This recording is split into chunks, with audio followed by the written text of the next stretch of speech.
India versus Afghanistan సరికొత్త record సృష్టించిన రోహిత్ శర్మ. ఒకే ఒక్కడిగా team India captain Rohit Sharma కొత్త రికార్డు సృష్టించాడు. వివరాల్లోకి వెళ్లే ముందు మన ఛానల్ని సబ్స్క్రైబ్ చేయండి మరియు లైక్ చేయండి. అంతర్జాతీయ టీ20 క్రికెట్ చరిత్రలోనే అత్యధిక మ్యాచ్లు ఆడిన ప్లేయర్గా గుర్తింపు పొందాడు. ఆఫ్ఘనిస్తాన్తో ఇండోర్ వేదికగా జరుగుతున్న రెండో టీ20తో హిట్మ్యాన్ ఈ ఫీట్ సాధించాడు.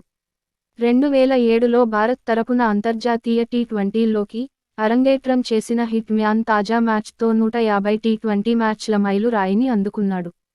అంతర్జాతీయ టీ20లో అత్యధిక మ్యాచ్లు ఆడిన ప్లేయర్లలో రోహిత్ శర్మ తర్వాత ఐర్లాండ్ ప్లేయర్ స్టిర్లింగ్ ఉన్నాడు.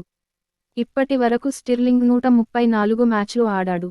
మరో Ireland player Dockrell 128, Pakistan batter Shoaib Malik 124, New Zealand batter Martin Guptill 122 తర్వాతి స్థానాల్లో ఉన్నారు. 2010లోనే అంతర్జాతీయ టీ20లోకి అరంగేట్రం చేసిన విరాట్ కోహ్లీ ఇప్పటివరకు 116 మ్యాచ్లు మాత్రమే ఆడాడు. ఈ మ్యాచ్లో రోహిత్ శర్మ 44 పరుగులు చేస్తే టీ20లో అత్యధిక పరుగులు సాధించిన టీమిండియా కెప్టెన్గా రికార్డు సాధిస్తాడు. మరో 147 పరుగులు చేస్తే టీ20లో 4000 పరుగుల మార్కును అందుకున్న రెండో భారత ప్లేయర్గా నిలుస్తాడు.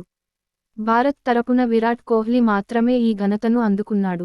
ఆఫ్ఘనిస్తాన్తో జరుగుతున్న ఈ 3 మ్యాచ్ల సిరీస్ను భారత్ క్లీన్ స్వీప్ చేస్తే టీ20లో విజయవంతమైన కెప్టెన్గా రోహిత్ చరిత్రకెక్కుతాడు. ఇప్పటివరకు 53 మ్యాచ్లకు టీమిండియా సారథిగా కొనసాగిన రోహిత్ శర్మ 41 మ్యాచ్ల్లో జట్టును గెలిపించాడు. చివరి మ్యాచ్ గెలిస్తే 54 మ్యాచ్ల్లో 42 విజయాలు నమోదు చేస్తాడు. అప్పుడు ధోనీ పేరిట ఉన్న రికార్డును సమం చేస్తాడు. మహేంద్ర సింగ్ ధోనీ 42 మ్యాచ్ల్లో విజయాన్ని అందించాడు. అతనితో పాటు Asghar Afghanistan, Babar Azam Pakistan, Eoin Morgan England, Brian Masaba Uganda ఈ రికార్డును కలిగి ఉన్నారు.